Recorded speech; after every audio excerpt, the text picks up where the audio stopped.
The young man ended up on the morgue's examining table in 2 parts.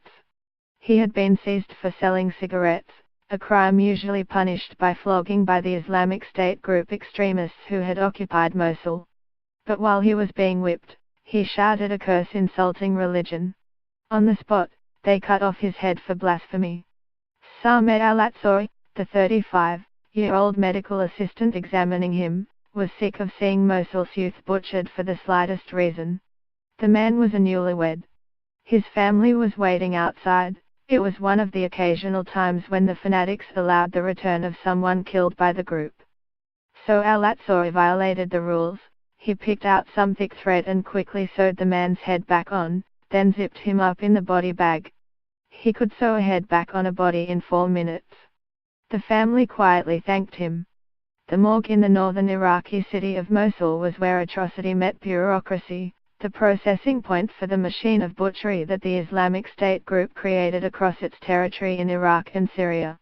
Every day, the doctors and staff witnessed the worst of what the militants were capable of inflicting on a human being, constantly fearing they could be next.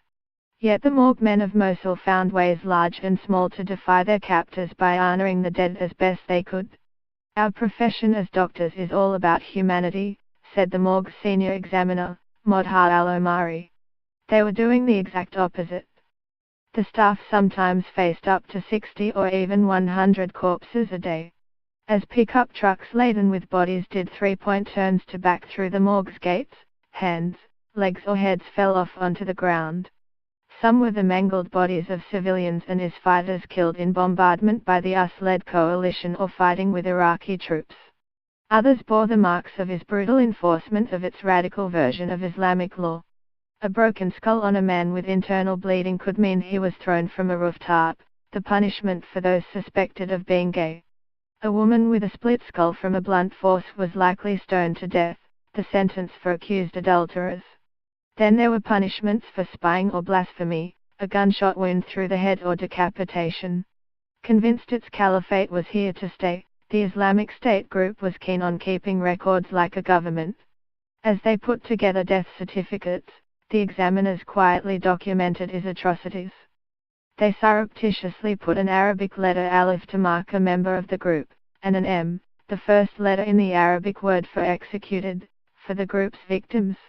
One Excel sheet shows more than 1,200 people shot in the head, a likely sign of his executions, between June 2014 when IS took over Mosul and January 2017, when Iraqi forces were fighting to take the city back, an average of 11 a week. The list has 12 women marked as stoned to death. It also lists 95 people who were beheaded and 50 men and boys who died from a fall from a height, likely hurled from rooftops. The staff operated under close scrutiny by IS officials and threat of punishment if they broke the rules or tried to leave. Among those rules, the bodies of those executed under religious law could not be returned to their families, except in cases where an IS commander allowed it.